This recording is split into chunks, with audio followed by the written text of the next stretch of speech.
हर हर महादेव। जय सनातन। जय शिव महापुराण। कुछ दिन हम लोग शिव महापुराण से बाहर रहा। हम कुछ यात्रा में था, उत्तराखंड से बंगाल की यात्रा। उसी वजह से आप लोग के सामने शिव महापुराण रखने में असमर्थ रहा। आज फिर बंगाल की धरती से, महापुरुष लोगों की धरती से आप लोग के सामने फिर शिव महापुराण 10वां अध्याय आप लोग के सामने आज शुरुआत कर रहा है। देखता है हम लोग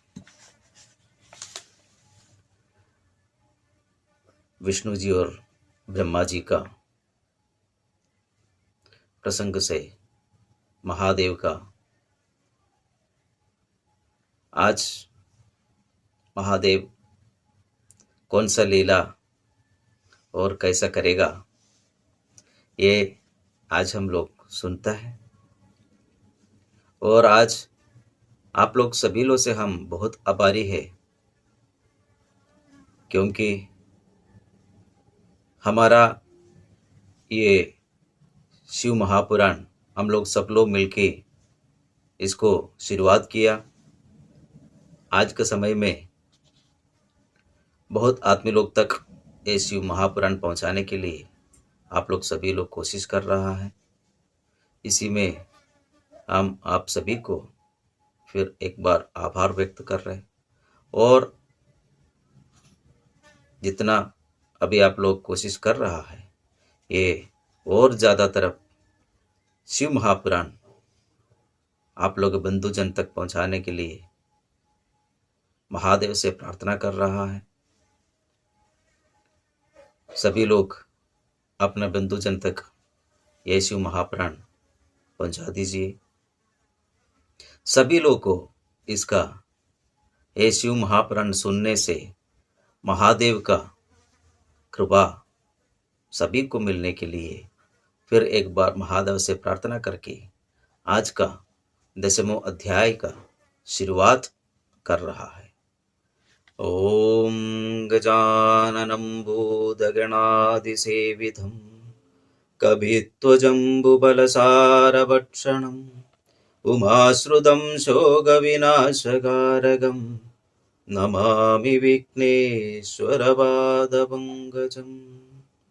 ॐ कर्पूरगौरं करुणावतारं संसारसारं भुजगेन्द्रहारं सदा वसन्तं हृदयारविन्दे भवं भवानी सहितं नमामि।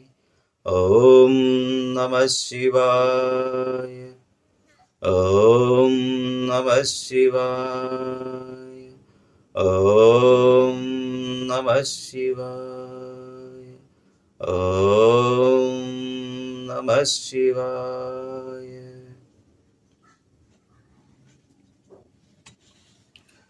दसवें अध्याय में ब्रह्मा जी और विष्णु जी ने महादेव से पूछा, हे प्रभु, आप हम दोनों से सर्ग आदि पंचकृत्य के लक्षणों को कहिए। शिवजी ने कहा, हमारा कृत्य और ज्ञान अत्यंत गुप्त होता है। मैं कृपा से तुम दोनों से कह रहा हूं, हे ब्रह्मा और विष्णु, सृष्टि, स्थिति, संहार, तिरोभाव तथा अनुग्रह, ये 5 हमारे सांसारिक कृत्य सदैव सिद्ध कहे गया है। संसार की उत्पत्ति का नाम सर्ग है, उसकी प्रतिष्ठा का नाम स्थिति है, उसे नष्ट करने का नाम संहार है उसके ना रहने को तिरोभाव कहते हैं और संसार से उसके मोक्ष हो जाने को अनुग्रह कहते हैं। ये 5 सभी मेरे कृत्य कार्य है। पृथ्वी आदि मेरे इन कृत्यों को गोबर के बिंब की भांति मैना होकर धारण किए रहते हैं। मैं सर्ग आदि 4 कार्य तो संसार की अभिवृद्धि में प्रयुक्त होते हैं और 5वां अनुग्रह मुक्ति का कारण है, जो सदैव मेरे में ही स्थिति रहता है। उसे इन 5 महाभूतों में मेरे भक्त देखा करते हैं। पृथ्वी में सृष्टि, पृथ्वी में सृष्टि, जल में स्थिति, अग्नि में संहार, वायु में तिरोभाव और आकाश में अनुग्रह है। पृथ्वी द्वारा सबकी उत्पत्ति होती है और जल में सबकी वृद्धि होती है। तेज से सबका विनाश होता है, वायु से सबका लय होता है और आकाश द्वारा सब पर अनुग्रह होता है। ऐसा विद्वानों को जानना चाहिए। इन 5 कृत्यों के भार का वहन करने के लिए ये मेरे 5 मुख है। 4 दिशाओं में 4 मुख और 5वां मुख बीच में है। हे पुत्रों, आप दोनों ने ये 2 कृत्य तपस्या से प्राप्त किए हैं, जिन्हें सृष्टि और स्थिति कहते हैं। इन दोनों को मैंने प्रसन्न होकर तुम्हें वरदान रूप में दिया है। इसी प्रकार के 2 कार्य मैंने रुद्र और महेश को दिए हैं, किंतु अनुग्रह नाम का कृत्य को प्राप्त करने के लिए कोई भी समर्थ नहीं है।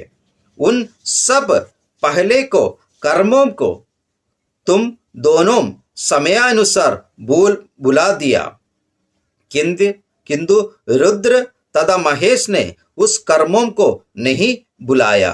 हमने रुद्र तथा महेश के लिए रूप में, वेश में, कार्यों में, वाहन में, आसन में तथा आयुध आदि में समानता प्रदान कर रखी थी। हे पुत्रों, मेरे ध्यान को बुला देने का कारण ही तुम दोनों में अज्ञानता आ गई। मेरा ज्ञान होने से ऐसा नहीं होता, क्योंकि मेरे ध्यान करने वाला मेरे भक्त ज्ञान तथा रूप में महेश के समान हो जाते हैं। इसलिए मैं ज्ञान की सिद्धि के लिए ओंकार नामक का मंत्र का जप करो। यह अभिमान को नष्ट करता है। महान मंगलकारक अपने ओंकार नाम का मंत्र का मैंने उपदेश दिया। उन्होंने कहा, इसकी सर्वप्रथम उत्पत्ति मेरे मुख से हुई। यह मेरी ही स्वरूप है। यह वाचक है और मैं वाच्य हूँ। यह मंत्र मेरी आत्मा है। इसकी प्रतिदिन स्मरण करना मेरे ही स्मरण करने का समान है। उत्तर की ओर वाले मुख से आकार, पश्चिम की ओर वाले मुख से ईकार, दक्षिण की ओर वाले मुख से मकार, पूर्व की ओर वाले मुख से बिंदु और मध्य के मुख से नाद उत्पन्न हुआ। इस प्रकार यह ओंकार 5 प्रकार से प्रकट हुआ। यह सब एकत्रित होकर ओम इस आकार से परिवर्तित हो गया। यह सब नाम रूपात्मक वेद स्वरूप दोनों कुल स्त्री पुरुष वेद से शिव शक्ति का बोधक है। इसी से पंचाक्षरात्मक ओंकार की उत्पत्ति हुई, जो संपूर्ण संसार का बोधक है।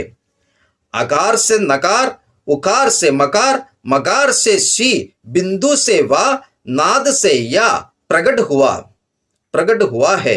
इसी पंचाशर से 5 वेद वाली मृदगाएं स्वर प्रकट हुई।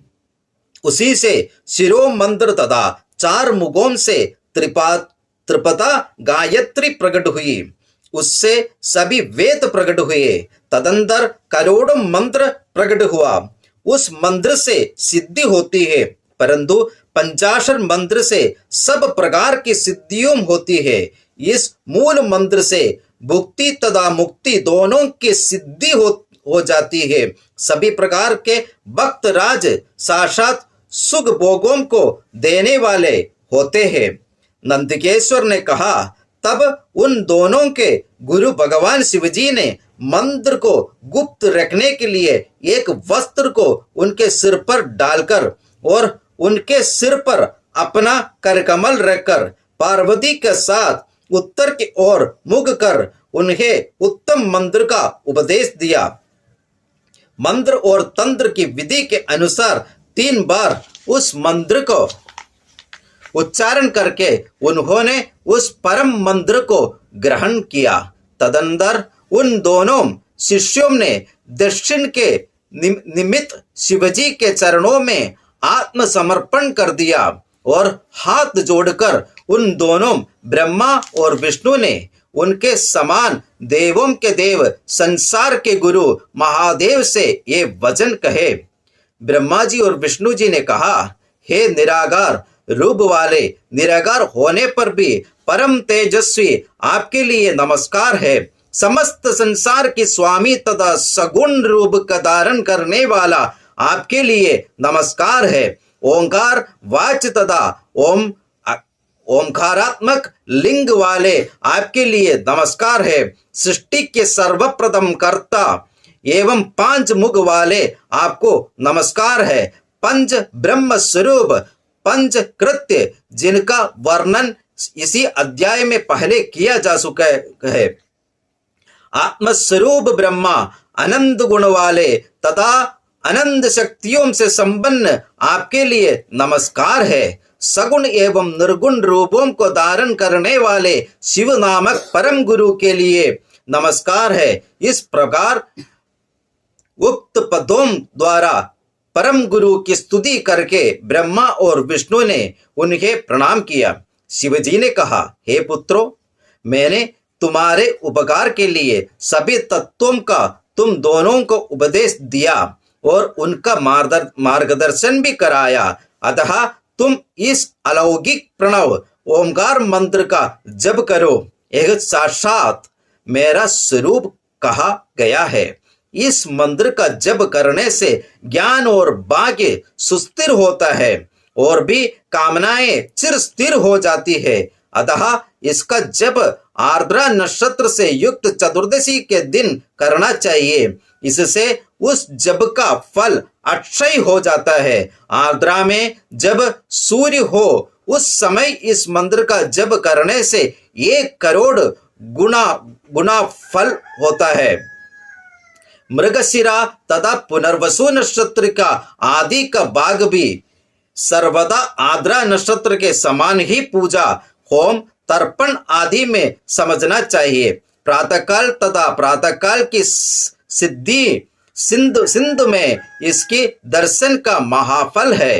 अर्धरात्रि में रहने वाली चतुर्दशी का ग्रहण करना चाहिए।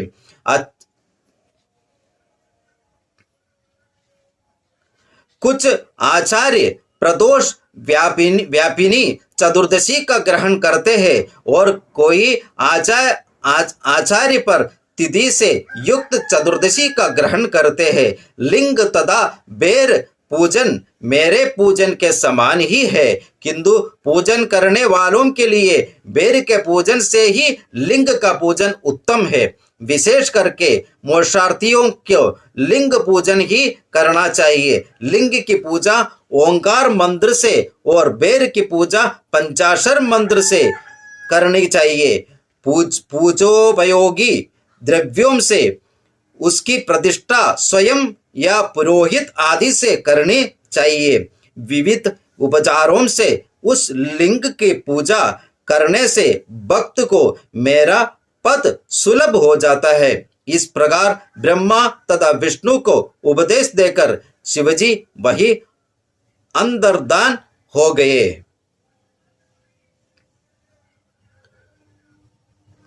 10वें अध्याय में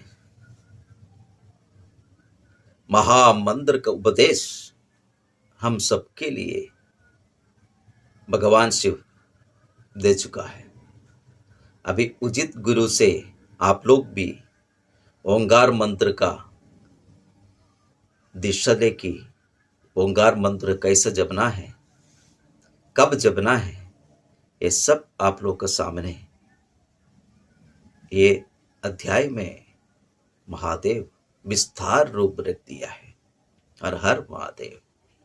11वां अध्याय। ऋषियों ने कहा, लिंग की प्रतिष्ठा का किस प्रकार कहनी चाहिए, उस लिंग का क्या लक्षण है, उसकी किस देश काल में कैसा पूजा करनी चाहिए। सूत जी ने कहा, मैं तुम्हारे लिए उसके विधान को कहता हूँ, तुम सावधान होकर सुनो। ग्रह नक्षत्र आदि से अनुकूल शुभ समय में पुण्यदाय किसी तीर्थ के तट पर अपनी इच्छा का अनुसार मृत्तिकामय, पाषाणमय अथवा धातुमय लिंग के ऐसे स्थान पर स्थापना करे जहां उसका प्रतिदिन पूजा हो।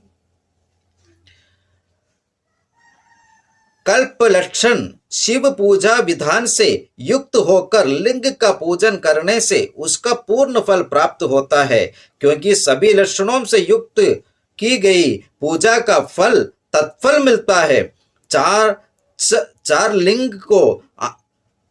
लिंग को आकार में छोटा, स्थिर लिंग को आकार में बड़ा बनवाना चाहिए, क्योंकि इस प्रकार के लिंग श्रेष्ठ होता है। चर मीन्स अपना साथ में चलने वाला, और स्थिर मीन्स कहीं ना कहीं मंदिर में प्रतिष्ठा करने वाला।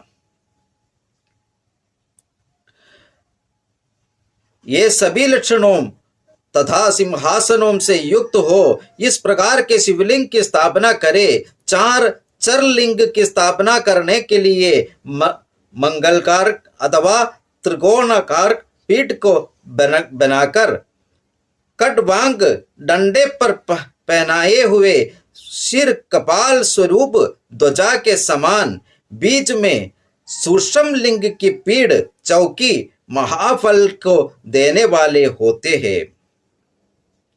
पहले मिट्टी, पत्थर तथा लोहा आदि धातु का शिवलिंग बनाए। जिस वस्तु का लिंग हो उसी के पीठ चौकी भी बनानी चाहिए। यह स्थावर लिंग का निर्माण की विशेषता है।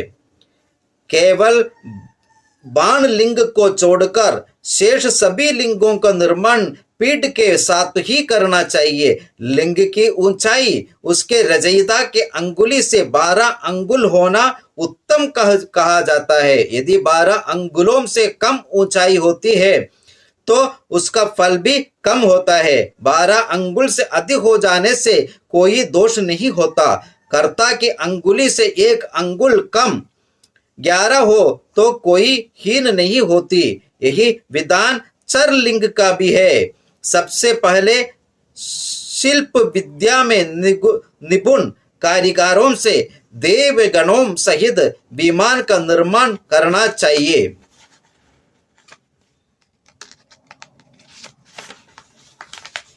उसका भीतरी भाग में जो सुदृढ़ तथा दर्पण जैसा साफ सुथरा हो उसे नवरत्नों से अलंकृत करे।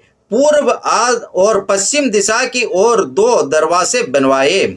नीलम वैधूर्य श्याम तथा मरकत मणि, मुक्ता, प्रवाल, गोमत, हीरा या नवरत्न है। जहाँ लिंग की स्थापना करनी हो उसके बीच में इन रत्नों को रखे। फिर सदोजात आदि वैदिक मंत्रों से लिंग के 5 स्थानों चारों ओर तथा बीच में क्रमशः पूजन करके अग्नि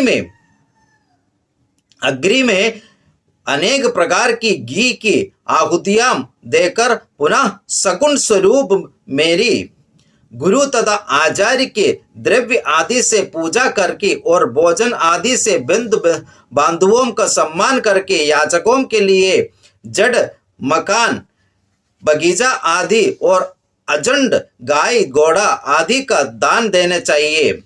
तदंतर प्रयत्न पूर्वक स्थावर जंगम आदि सभी जीवों को संतुष्ट करके सुवर्ण तथा नवरत्नों से भरे हुए उस गर्त में सदोजात इत्यादि वेद मंत्रों का उच्चारण करके परम शुभकारक महादेव का ध्यान करके महामंत्र ओंकार तथा नाद की घोषणा कर उसमें लिंग को रखकर उसे उसके आसन के सदा साथ मिला दे। उसके बाद लिंग के साथ उस पीढ़ को जोड़ने वाले द्रव्य से दृढ़ता पूर्वक जोड़ दे। इसी प्रकार बेर लिंग की भी यहाँ स्थापना करनी चाहिए। पंचाक्षर मंत्र से उत्सव के लिए उस बेर को बाहर रखे। बेर को गुरुओं तथा महात्माओं से ग्रहण करना चाहिए। इस प्रकार लिंग अथवा बेर की पूजा शिवजी के पद को देने वाली है। फिर भी स्थावर एवं जंगम वेद से ये दो प्रकार के कहे गए हैं। तरु गुल्लम आदि का लिंग को स्थावर कहते हैं। कृमि कड़ी आदि का जंगम लिंग कहते हैं। स्थावर की सेवा पानी से सींचना आदि है। उनका तर्पण अन्न आदि से तृप्त करना चाहिए। उस मुख की प्राप्ति इस शिव पूजा से होती है, ऐसा विद्वानों को समझना चाहिए। सभी पेड़ प्रकृतिमय होते हैं और सभी लिंग ज्ञान स्वरूप होते हैं। जिस प्रकार शिवजी सदैव पार्वती को अपनी गोद में लेकर स्थित रहते हैं, उसी प्रकार यह लिंग सदैव पीठ को धारण किए रहता है। इस प्रकार लिंग की विधिवत स्थापना करके विविध प्रकारों का उपचारों से उसकी यथाशक्ति नित्य पूजा करे और उसके ऊपर ध्वजा आदि उपहारों को भी समर्पित करे। साक्षात शिवजी के पद को देने वाला लिंग के इस प्रकार स्थापना करे अथवा चर लिंग की स्थापना कर उसकी षोडश उपचारों यथोविधि पूजा करे। इस शिव पद की प्राप्ति हो जाती है। पूजा का क्रम से इस प्रकार आवाहन, आसन, अर्घ्य, पाद, आवाहन संबंधी आचमन, स्नान, अभ्यंग, ऊर्ध्ववर्तन, वस्त्र, गंध, धूप, दीप आदि को अर्पित करे। निरांजन, तांबूल, नमस्कार, विसर्जन अथवा अर्थ आदि को समर्पित करके नैवेद्य समर्पण करने का यथाविधि कर्म करे। तदंतर अभिषेक, नैवेद्य, नमस्कार और तर्पण इनके यथाशक्ति प्रतिदिन करे। ये शिव पद को प्रदान करते हैं। मनुष्य द्वारा स्थापित, ऋषियों द्वारा स्थापित, स्वयं प्रकट हुए अथवा नए स्थापित लिंगों को यथोचित उपचारों द्वारा यथा योग्य पूजा सामग्री समर्पित करने से भी कुछ न कुछ फल की प्राप्ति होती है। प्रतिष्ठन तथा नमस्कार करने से भी शिव पद की प्राप्ति होती है। प्रतिदिन नियम से शिव दर्शन करने मात्र से भी शिव पद की प्राप्ति होती है। पीसी हुई मिट्टी में मिलाए गए गाय के गोबर से, के कनेर का फूल से, अनेक प्रकार के फलों से, गुड़ से, मक्खन से, भस्म से, विविध अन्नों से अपनी इच्छा के अनुसार यत्न पूर्वक लिंग का निर्माण करके अंत में उसकी पूजा करे। कुछ विद्वानों अंगूठा में ही शिवजी का पूजा करते हैं, क्योंकि लिंग पूजा यहाँ भी करे इसका कोई निषेध नहीं है। भगवान शिव अपने भक्त को प्रयत्न के अनुसार सर्वत्र फल देते हैं। अथवा लिंग का दान या उसका मूल्य श्रद्धा पूर्वक शिव भक्त को देने से शिव पद की प्राप्ति हो जाती है। अथवा प्रतिदिन 10,000 ओंकार का जप करे अथवा दोनों संध्या काल में 1,000 ओंकार का जप करने से शिव पद की प्राप्ति होती है। जप के समय मकरांत ओम मन को शुद्ध करता है। समाधि काल में मानसिक जप तथा सभी समय उपांशु जो दूसरे को सुनाई ना पड़े जप करना चाहिए। बिंदुनाथ युक्त प्रणव मंत्र सभी जपों में समान होता है, अथवा श्रद्धा भक्ति से प्रतिदिन 10,000 पंचाक्षर मंत्र ओम नमः शिवाय का जप करे, अथवा दोनों संध्या काल में 1,000 पंचाक्षर मंत्र का जप करे। इसी से शिव पद की प्राप्ति होती है। ब्राह्मणों को पंचाक्षर मंत्र के आदि में ओम लगाना चाहिए। फल प्राप्ति के लिए इस मंत्र को विधि पूर्वक गुरु से ग्रहण करना चाहिए।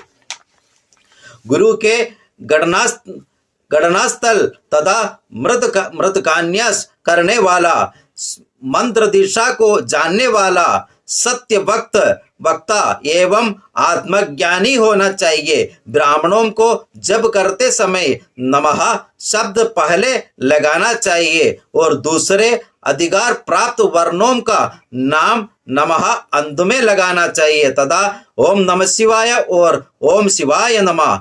कुछ विद्वानों स्त्रियों को भी नमः क्या प्रयोग अंत में करना चाहिए, ऐसा कहते हैं। कुछ विद्वानों का मत है कि ब्राह्मणों की स्त्रियों भी नमः शब्द का प्रयोग पहले ही करे। इस प्रकार 5 करोड़ जप करके मनुष्य यथा सदा शिव के समान हो जाता है। 1, 2, 3, 4 करोड़ जप करके भक्त ब्रह्मा विष्णु तथा शिव के पद को प्राप्त हो जाता है, अथवा एक एक अक्षर का अलग अलग 1-1 लाख जप करे, अथवा मंत्र के जितना अक्षर हो उतना लाख जप करने से भक्त को शिव पद की प्राप्ति होती है, अथवा 1000 दिनों में 10 लाख जप करे। प्रति मंत्र का जप करके ब्राह्मण भोजन करने से इष्ट कार्य की सिद्धि होती है। प्रतिदिन प्रातः काल ही 1008 गायत्री का जप करे। ब्राह्मण को चाहिए कि वह शिव पद को प्रदान करने वाला वेद मंत्रों तथा सूक्तों के प्रतिदिन नियम पूर्वक